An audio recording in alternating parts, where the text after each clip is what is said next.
I've got actually a really exciting opportunity this evening because this is a new award. The President's Award is the most prestigious award that the Institute makes on behalf of all of our members around the world.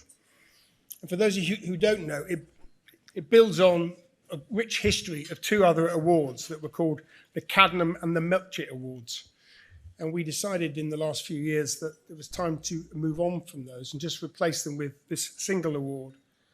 And it's kind of, there's a big, if I had a slide here, and I'm so pleased, by the way, that in International Energy Week, we've not had death by PowerPoint. There have been very few slides.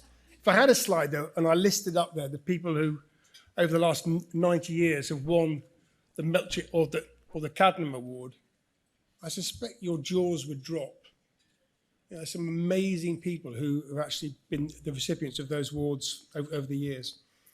But the President's Award is made to an individual whose work has brought great benefit to society, addressing solutions that are relevant to the biggest of global energy challenges, and in particular, combating the climate change and universal access to energy. An individual acknowledged by their peers as a thought leader in their field, committed to raising industry standards, championing the contribution the industry makes to society, and committed to making the energy sector more diverse, more inclusive, and reflective of our society. I also don't want to bore you with how many hours the Energy Institute spent on going through. So this is a really important award, and it's the first ever of these awards. So as we give this to somebody on behalf of all of our members, we really need to make sure that this is special and we get it right. And I'm delighted that the first recipient of this award is Rachel Kyte.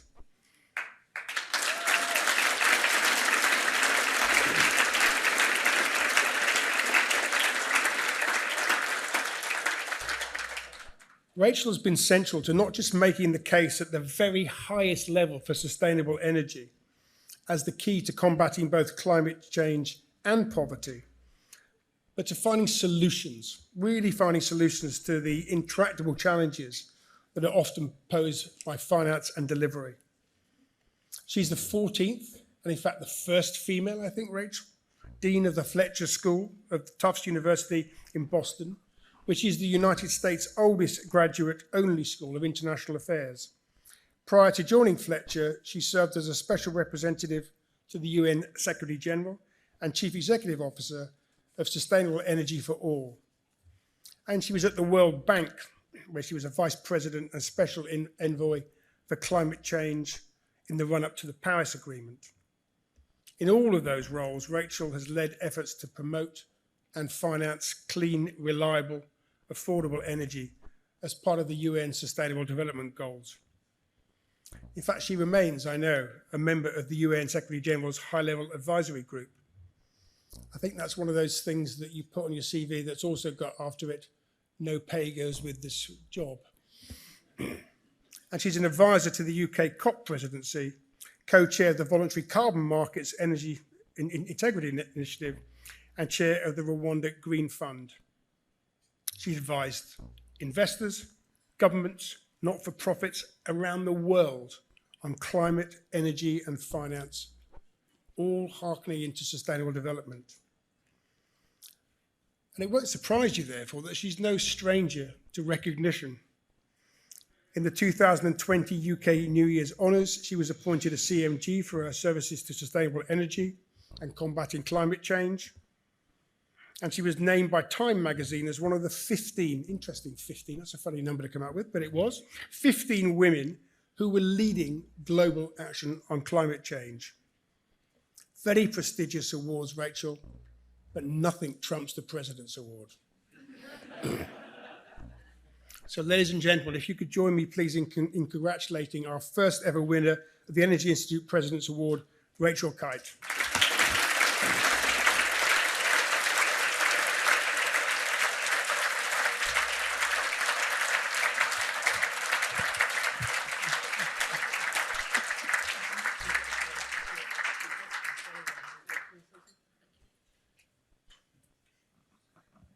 Well, as Mike Leebright said, no pressure.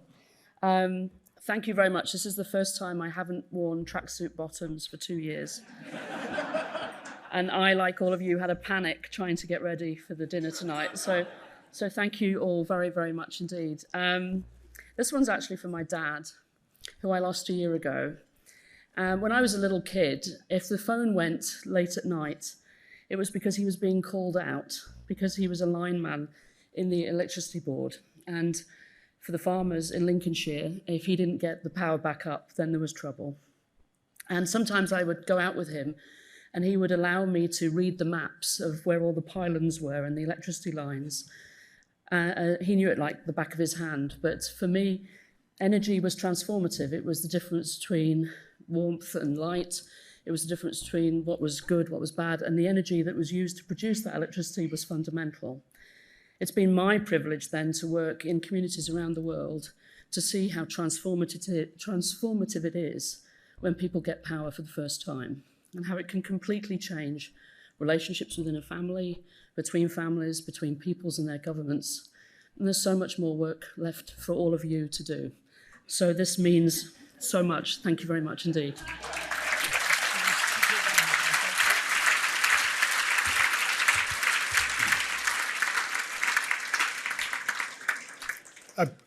A brief insight into what Rachel might say, and I'm sure you share my eagerness as well to hear a bit more from Rachel and her insights. So to help with that, I'm very delighted to welcome to the stage Kesley Lungerton, who is a long-standing BBC and international commentator, who's going to come up and have a conversation with Rachel. And please come and join me, Kesley. And everybody else, sit back and listen and enjoy.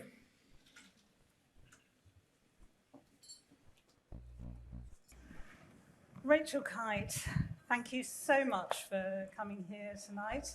We've all been looking forward to hearing your insights. But what a historic day, what an extraordinary day to be talking about energy, the future of energy. Really, we've been put in this position where we're looking at supply lines, we're looking at sources of energy, we're looking at countries and what's happening. Is it the most fraught moment for energy history, do you think? It's the most fraught moment for a very long time. I landed at Heathrow this morning, switched my phone on, and it's war in our time on European soil, something I didn't think, or I hoped that I wouldn't see, as do all of us. So an extremely important time, a slow car crash waiting to happen, a real moment for the West, I think, to appraise how we go about our business, what we stand for. And embedded in what we stand for is agreements of international law, but also agreements of prosperity, of leaving no one behind, of moving the ball forward. Embedded in that are things like the Sustainable Development Goals, etc. And we have to be good enough to walk and chew gum at the same time. We have to be able to deal with a short-term crisis and bear some pain, I think, in the West because of the over-dependence on Russian gas. But at the same time, we have to think about the ongoing challenge, which is the climate crisis, which is deep inequality in the world. And energy is the little golden thread that runs all through that. But that pain is going to be very acute. Countries like Germany really faced it with an incredibly difficult position. Are they going to manage that mitigation of the situation that they find themselves in?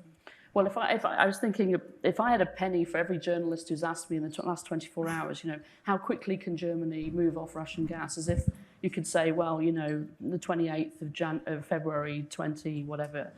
But not to be too glib about it, there have been some truths that we have chosen to ignore, right? So we need to be hyper efficient in our use of energy.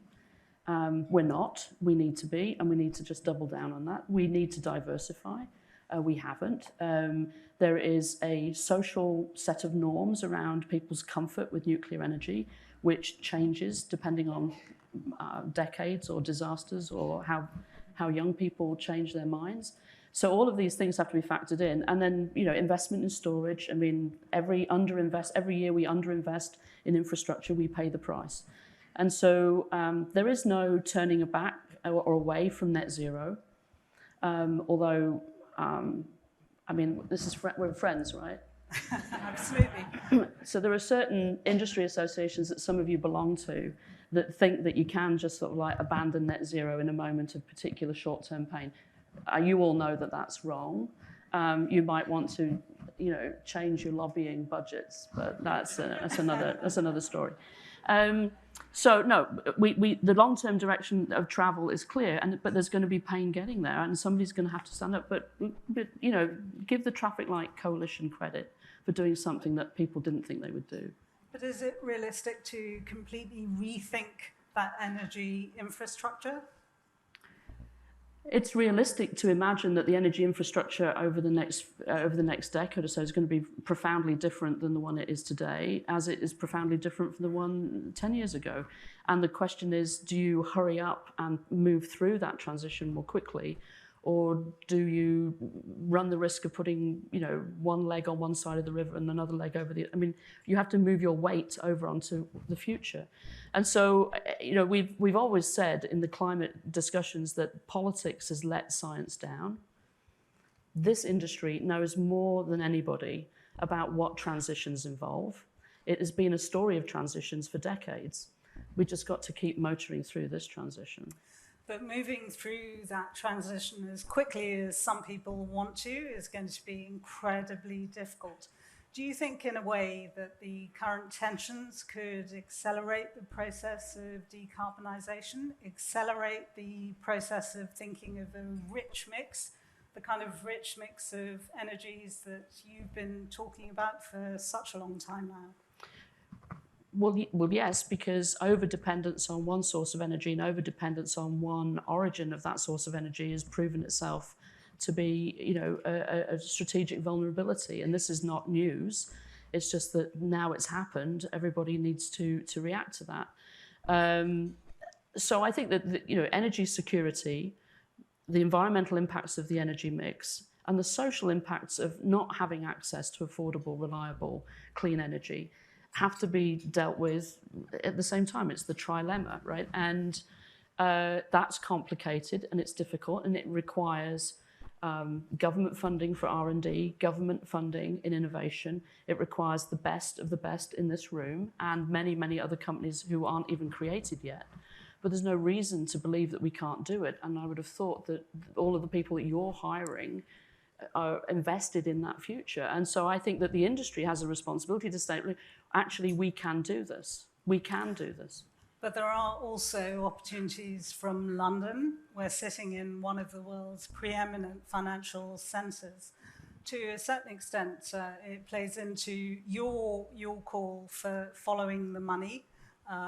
That's incredibly pertinent at the moment as we face this situation of energy supplies being controlled, potentially being cut off.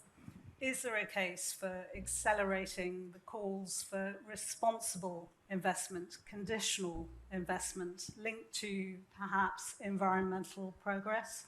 Well, so I think that the financial sector has internalized over the last 7 years the concept of risk in holding carbon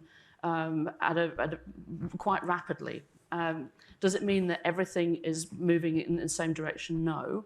Does it mean that the regulators and the supervisors of the financial sector are moving quickly enough? No. But I think it's quite extraordinary how quickly that has been internalised. What is not internalised in the financial sector at the moment is the degree of transition risk that energy companies or manufacturing companies or car companies or anybody else is running as we see exponential increase in climate disasters and extreme heat, etc. So the financial sector is voting is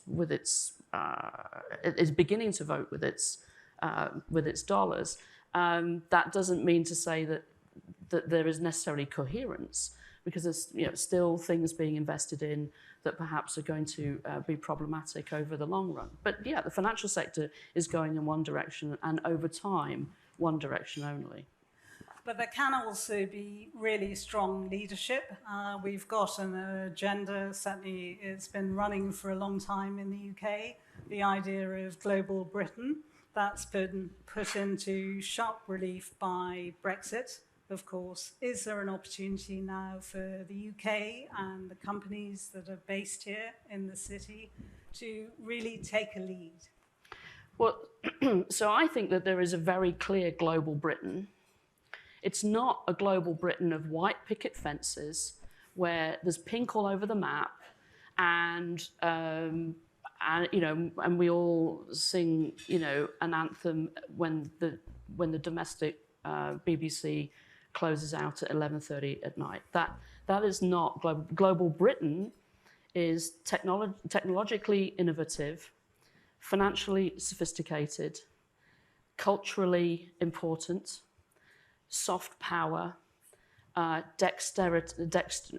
lots of dexterity, is a mid-sized power, comfortable moving large blocks, whether that be the European Union, the United States, China, or whatever. And that's a global Britain which is extremely exciting. It's competing on its culture, on its education, on its financial centres, on its innovation, on its private sector, on its academy. Now, if that global Britain is the one that we really want to promote, I think there's an extraordinary future ahead.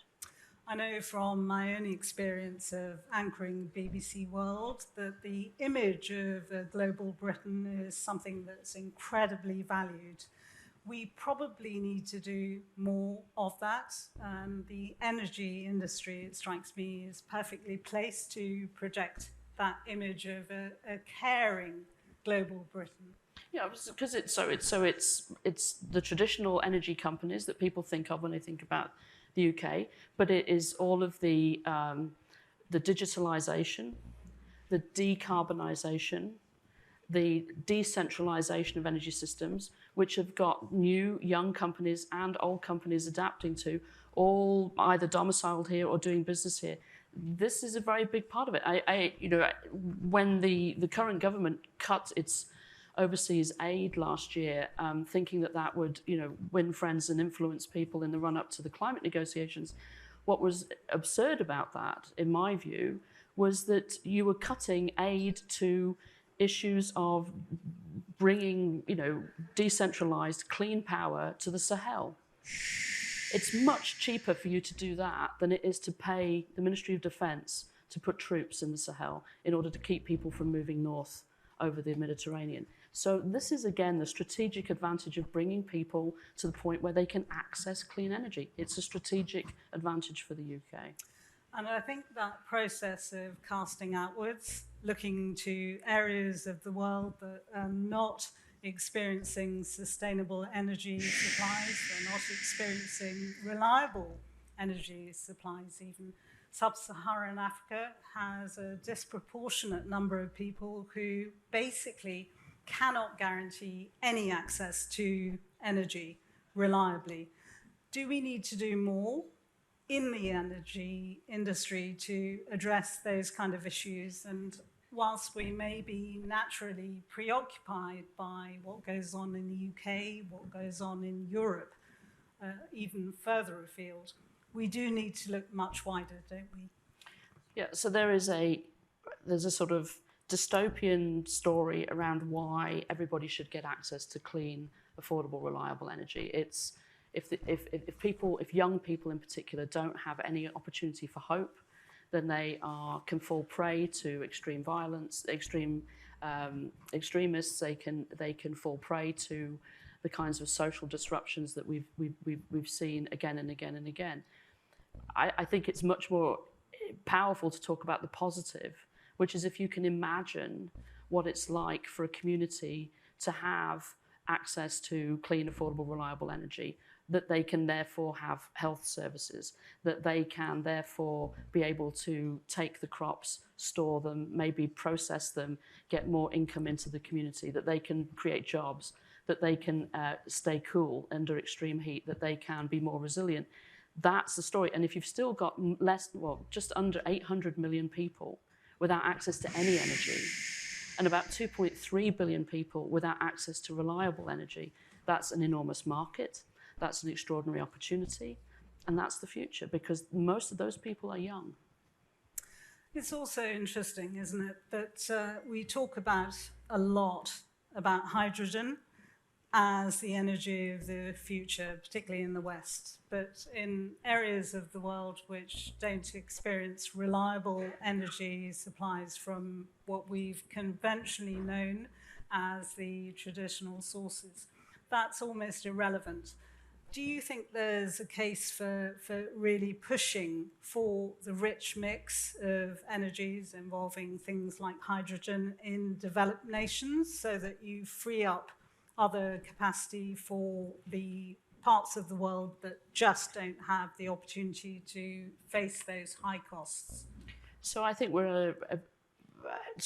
hydrogen is a really good example of what is a very difficult sort of diplomatic moment, which is that many developed countries and many constituencies within developing countries have spent a lot of time telling countries what they can't do.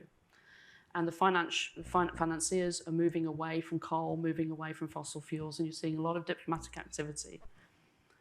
We have got to put a better and more commensurate offer on the table in support of green energy or clean energy.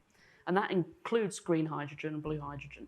So you can't sort of turn to Asia, to Africa, or to parts of Latin America, or to small island developing states and say, you can't do this, you can't do this, you can't do this, and there's no funding available for any of that.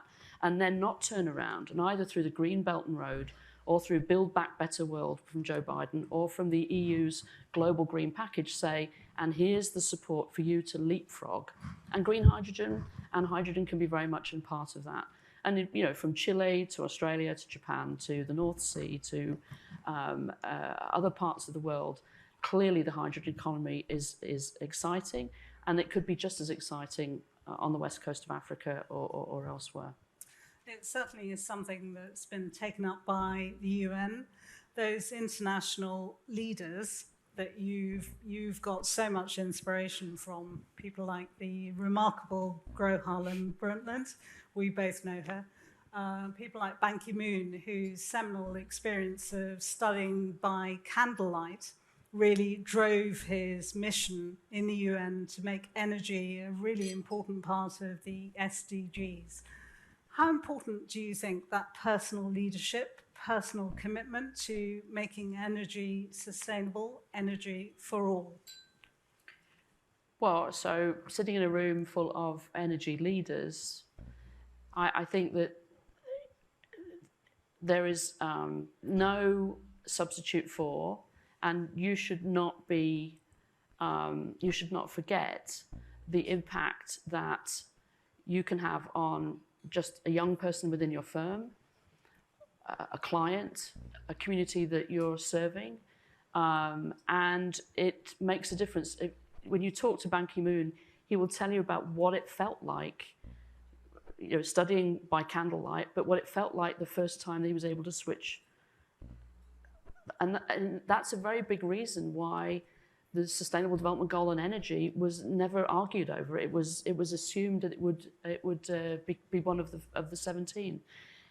So 40 years hence, who knows what the entry-level graduate in your firm is going to go and do. Maybe they will be the Prime Minister, maybe they'll be the President, maybe they will be the head of a firm, maybe they will be doing something else. But you know, energy transforms individual lives. And I think sometimes the industry spends a lot of time talking about, well, it's really complicated, you don't understand. Actually, it's very simple. It transforms lives, and it has to be clean. Those are very, very powerful words. I know we've run up against our time, but before I let you go, one final thought. If you could do anything, you're talking to a room full of energy leaders, how do you get them to walk the talk? What can they do in the next 5 to 10 years to really make a difference?